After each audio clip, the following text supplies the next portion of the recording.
Прочным фундаментом сохранения и развития культуры России является ее языковое многообразие. Язык является хранителем и ключом к пониманию культуры народа, создавшего его. По данным ЮНЕСКО, в России насчитывается около 200 языков, одним из которых является осетинский язык, относящийся к иранской группе индоевропейских языков.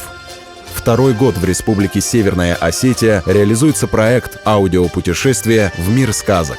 Проект направлен на популяризацию осетинского языка, повышение интереса детей дошкольного возраста и их родителей к национальной литературе посредством прослушивания аудиокниг на осетинском языке. Проект является победителем конкурса на предоставление грантов президента Российской Федерации на развитие гражданского общества. В записи аудиокниг участвуют артисты академических театров Северной Осетии. Все аудиоматериалы публикуются в специально разработанном мобильном приложении «Ирончинек». Сымыну жынарх.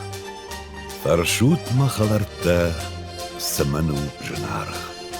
Используя мобильное приложение, дети слушают колыбельные песни, учат стихотворения, готовят инсценировки и мини-спектакли. Проект был высоко оценен в августе 2018 года участниками Северокавказского молодежного форума в городе Пятигорск. Проект успешно реализуется и будет способствовать популяризации осетинского языка и использованию мобильных приложений для повышения культурного уровня жителей Северной Осетии.